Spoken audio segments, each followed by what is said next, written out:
of Allah subhanahu wa ta'ala. আল্লাহ খাওয়ায়, আল্লাহ জীবন দিয়েছে, আল্লাহ মানবে।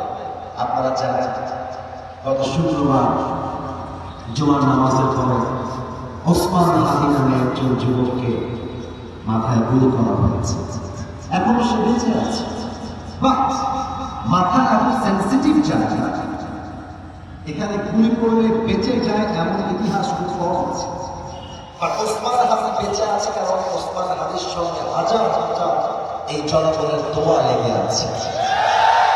ওসমান হাদির মতো যুবককে যদি আপনারা এই দেশে বাঁচাতে চান, গণতান্ত্রিক মানুষের আইন দিয়ে নয়, জমিন যেহেতু আল্লাহ, এই জমিনে পার্লামেন্টে প্রত্যেকটা আইন পাস হতে হবে আল্লাহর কোরআনের সংবিধান দিয়ে। আমার মঞ্চ করেন, আমরা কোনো মানুষের আইন মানতে রাজি না। আমি আমার মাহফিলে বলেছিলাম আল্লাহর জমিন, আইন চলবে আল্লাহ। এক পাপড়ি তার গায়ে উঠে গেছে, উনি আমার মাহফিলে বাধা দিয়েছেন।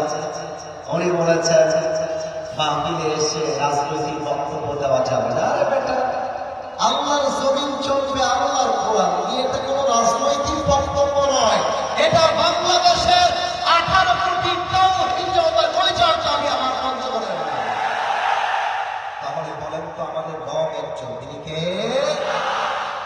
Number 1 point is done. প্রথম পয়েন্ট কিন্তু শেষ। এবার আসেন সেকেন্ড পয়েন্ট। আচ্ছা প্রশ্ন করেছে, সেকেন্ড পয়েন্ট বলার আগে প্রশ্ন আমাকে দেখেন, মনের শান্তি আমরা সবাই চাই। ওই জায়গায় আসলে কোথায় মনের শান্তি আমরা চাই, মনটার কষ্ট দূর হয়ে যায়, একটা জান্নাতি জীবন দুনিয়াতে পেতে চাই। এমনকি আমরা সবাই চাই নাকি চাই না? আল্লাহ বলছে বাবা শোন শোন,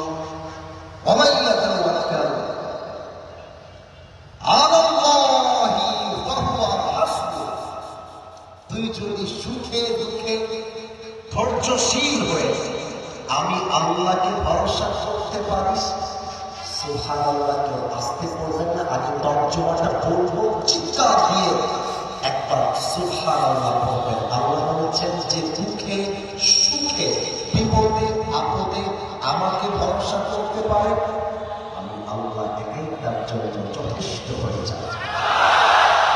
আল্লাহ পাকিস্তানের একজন টপ ফেমাস স্কলার এবং তিনি একজন কবি, তিনি ইসলামকে নিয়ে গবেষণা করেছেন এবং তার মূল জনপ্রিয়তা হচ্ছে তার ভাষা এবং কবিতাকে নিয়ে। আল্লামা ইকবালের একটা কবিতা মনে পড়ে গেল উর্দু ভাষায়, যদিও বা আমার বিশ্বাস যুবকরা বাংলাও যেমন বোঝে, ইংরেজিও বোঝে, আজকালকার যুবকরা বাংলাও বোঝে, হিন্দিও বোঝে, উর্দুও বোঝে। আমি 8টা লাইন উর্দুতে বলছি, then I will translate in Bangla, এরপরে বাংলা তর্জমা করব। জাস্ট কান দিয়ে নয়, মনিজা দিয়ে শুনবেন যে ধৈর্যশীল বাংলার সাথে আল্লাহ সম্পর্ক কত সুন্দর। আল্লামা ইকবাল লিখেছেন, गम के बाद जिंदगी में खुशी जरूर आता है और ये खुशी अपनी रब की तरफ से ही आती है। हर रात के बाद दिन की रोशनी छा जाती है और सबर करने वालों को नेमत खुदा की तरफ से मिल ही जाती है, जो दुख में भी अपनी रब को याद से खुशी में आता है। इसलिए जब तुझे मांगना हो तो उसी से मांग, जब तुझे पुकारना हो तो उसी को पुकार, और जब तुझे भरोसा करना हो तो उसी पर कर, क्योंकि भरोसे के काबिल सिर्फ वही है, वो तेरा रब है, वो तेरा अल्लाह है। এবার বলেন ঠিক আছে কিনা আমার কথা? আল্লামা ইকবাল লিখেছেন, রাতের পরে দিন যেমন আসে, কষ্টের সাথে সুখ তেমন আসে। কষ্টের কথা, বউকে আগে নয়, বন্ধুকে আগে নয়। বউকে বললে বাস দেবে, বন্ধুকে কষ্টের কথা বললে বন্ধু বাস দেবে। আজকালকার ভালোবাসায় কোনো বিশ্বাস নাই, সব বেঈমান দিয়ে দেশটা ভরে গেছে। আর আমার কেন যেন মনে হয় মায়েরা রাগ করবেন, মেয়েরা রাগ করবেন, but I'm forced to talk to you. I'm very serious. আজকালকার মেয়েদের কাছে যুবকদের মন নিয়ে ফেলা একটা ব্যবসার মতো হয়ে গেছে।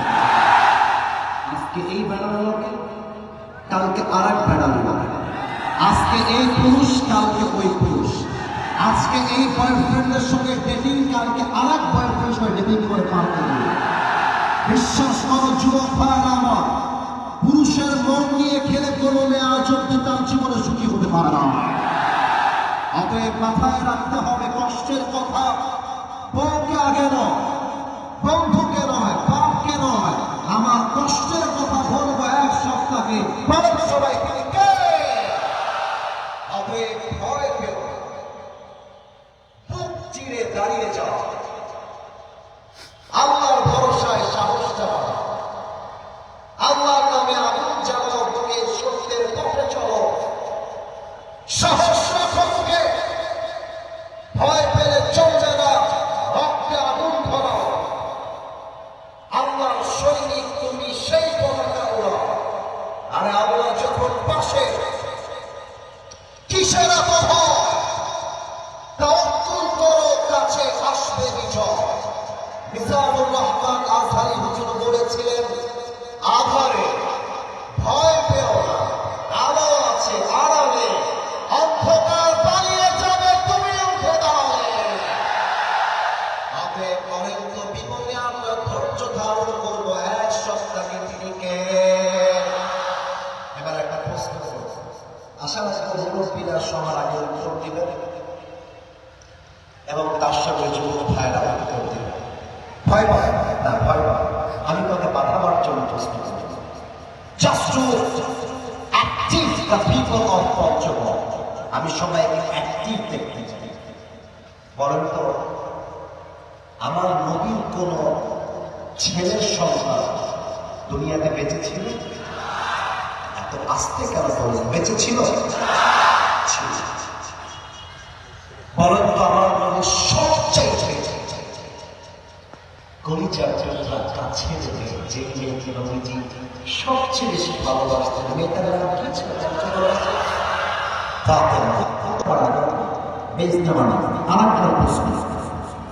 নবীজির সবচেয়ে কাছের মেয়ে, কলিজার টুকরা নাম কি ছিল? এবার আরেকটা, দুইটা প্রশ্ন এখনো বাকি আছে, আপনার বাপের উত্তর দিবেন ভূমিকা। বলেন তো, ফাতেমার স্বামী কি নাম ছিল? ভয় পাচ্ছেন, সঠিক উত্তর আরেকবার, ফাতেমার স্বামীর নাম কি ছিল? শেষ প্রবাদ বাক্য আছে, শেষ সব ফাতেমার গর্ভ থেকে দুইজন জান্নাতের সর্দার এসেছিল, 1002, আর একজন 1002। দেখেন, বিপদে ধৈর্য ধারণ করলে আল্লাহ কি করতে পারে, কি দিতে পারে। আলীর ঘরে, ফাতেমার ঘরে 3 দিন যাবত কোনো খাবার, চুলায় আগুনে জ্বলে,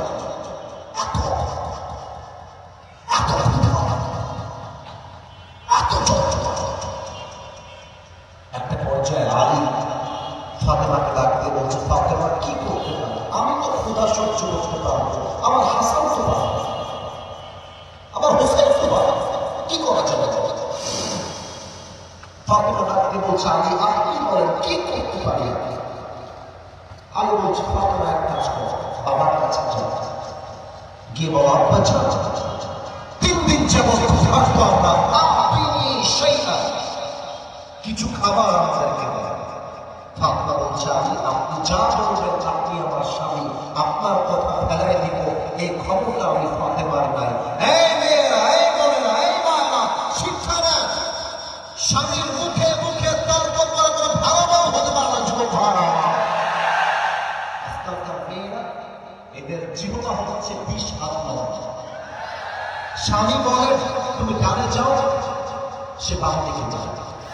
স্বামী বলে বোরকা পরো, সেই মেয়েটা টিকটকে নেচে বেড়ায়। এটা কিসের আদর্শ? ফাতেমাকে দেখে, স্বামী বলবে ইয়েস, ফাতেমা বলে ইয়েস। আমি হাসি কথা বলবো, আলী বলেছে নো, ফাতেমা বলেছে নো।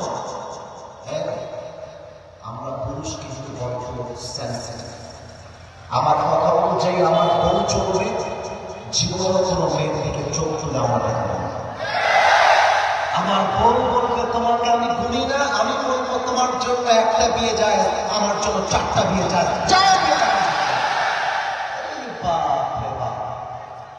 আপনার বউ আপনাকে এক আঙ্গুল দেখাইলে আপনি বৃদ্ধাঙ্গুল দেখাই দিবেন, বলবেন তুমি যদি স্বামীর বাড়িতে এসে স্বামীর কথা সহ্য করতে না পারো, তোমার মনে ডিভোর্স ছাড়া আর কিছু সহ্য করা বন্ধ করো। যা বলবেন